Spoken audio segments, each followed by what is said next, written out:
Hello hello, j'espère que vous allez bien. Je vous fais une petite vidéo donc pour vous présenter la version 0.2.2 de YAG dans laquelle j'ai modifié les contrôles du joueur. Donc on va voir ça tout de suite. J'ai aussi rajouté du contenu que je vous ferai voir en fin de vidéo. Donc pour les contrôles, je visualise désormais le petit point autour duquel s'articulent tous les déplacements du joueur. On peut à volonté, donc il se visualise avec la petite flamme là que vous voyez au centre de l'écran. On peut la montrer ou ne pas la montrer, donc c'est tout à fait optionnel. Comme dans la version précédente, on peut se déplacer en avant, en arrière, à droite, à gauche, tourner autour du point, zoomer, dézoomer, etc., se repositionner avec un double clic central. Donc ça n'a pas changé. La seule différence, c'est que désormais ce point on le visualise. Par contre, ce qui a changé, c'est que le point ne suit plus les dénivelés du décor. Ça a occasionné un déplacement qui était un petit peu trop rocailleux et irrégulier. Donc maintenant, on se déplace de façon totalement horizontale, quels que soient les dénivelés proposés par le décor. Donc vous voyez que ça donne un déplacement qui est beaucoup plus souple, beaucoup plus doux et beaucoup plus confortable en fin de compte. Voilà. Alors évidemment, comme on veut pouvoir gérer la troisième dimension, j'ai rajouté les boutons A et E pour monter. Je vais me rapprocher du point et puis prendre un petit peu de profil ici pour que vous voyez. Donc on peut désormais monter avec le bouton E et descendre avec le bouton A. Voilà, c'est la différence principale, donc ça permet de suivre manuellement, si on veut, les contours d'un donjon, les contours du terrain, mais on n'y est plus assujetti.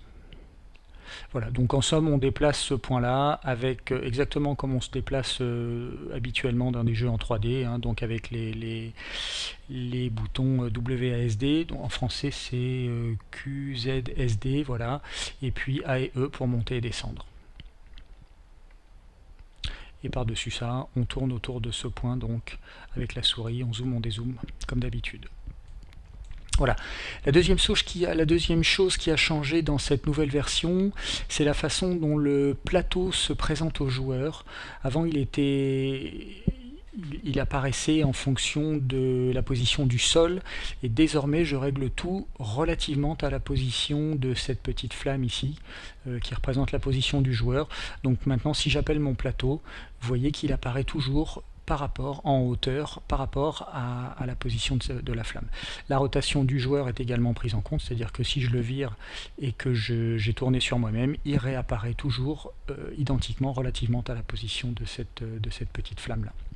Voilà, c'est la seule différence, ce sont les seules nouveautés vraiment de cette 2.2.2 en termes techniques, enfin 0.2.2.2. Je vais maintenant rapidement vous faire voir les nouveaux thèmes que j'ai créés. Donc tout d'abord, j'ai enfoncé un petit peu dans le sol ce thème de donjon standard. Ça se verra mieux peut-être si je prends un thème plus neutre. On va virer les sapins et surtout on va virer le relief. Et vous voyez que désormais, le donjon est sous le niveau du sol en fait. Voilà. Donc si vous prenez un donjon intérieur, il est sous le niveau du sol. Si vous prenez un donjon extérieur, on va prendre la même version de ce donjon en extérieur. Si je le retrouve, j'ai changé encore quelques images, donc du coup, je repère plus où il est. Tac, le voici. C'est celui-là. Hop. Voilà. Vous voyez par contre que si le donjon est un donjon de type extérieur, donc là en l'occurrence celui-ci, il a des barrières et il a une ouverture sur l'extérieur, à ce moment-là il apparaît à l'altitude 0 comme d'habitude. Voilà. Donc les thèmes que j'ai rajoutés en dehors de celui-ci qui a simplement été rabaissé, ce sont un thème de forêt. Un thème de forêt un peu elfique ou un peu magique. Je vais mettre le thème des deux côtés, extérieur et intérieur. Le voilà. Et on va se remettre un peu de relief, c'est toujours plus joli avec du relief. Voilà.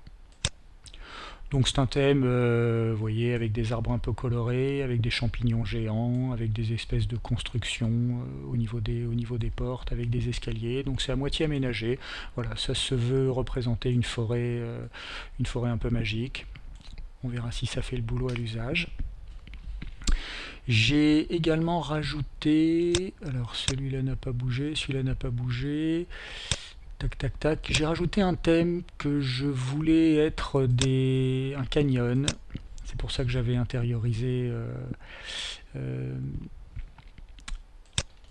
certaines altitudes, et en fait comme j'ai pas les bons assets, j'ai pas pu faire ce que je voulais, mais comme ça sort pas trop mal, je l'ai laissé quand même. Je vais vous réduire l'altitude à nouveau pour que vous réalisiez mieux de quoi il s'agit. Voilà. Donc vous voyez, c'est simplement un donjon intérieur avec un thème entièrement de rochers. Donc ça c'était censé être des falaises, et puis là je voulais un sol rocailleux, je voulais faire une espèce de montagne et tout, mais ça y ressemble pas du tout. Mais dans un style totalement inattendu, ça peut être utile. Donc pour l'instant je l'ai laissé, en attendant peut-être d'arriver à faire mieux. Ou disons plus proche de ce que je voulais faire. J'ai également refait 2 thèmes d'eau. Alors pour ça on va le mettre celui-ci au milieu des montagnes, et puis on va se remettre de l'altitude. Voilà.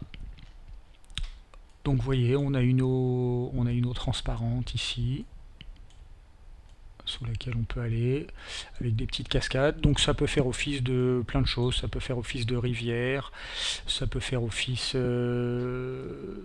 d'oasis, si par exemple on la met au milieu du désert. Vous voyez, ça se marie assez bien avec un thème de sable, avec un thème de nature. Voilà, donc ça peut être utilisable pour plusieurs choses. Et enfin, j'ai fait un thème, alors je vais vous le mettre avec quoi celui-là? On va mettre simplement une forêt normale. J'ai fait un thème marécageux, donc avec du... Vous voyez, les personnages ont de l'eau jusqu'à la poitrine et se déplacent dans une espèce d'eau un peu sale. Voilà, donc ça fait un thème de marécage avec quoi? Tiens, il pourrait aller peut-être celui-là avec nos forêts un peu géantes, voilà.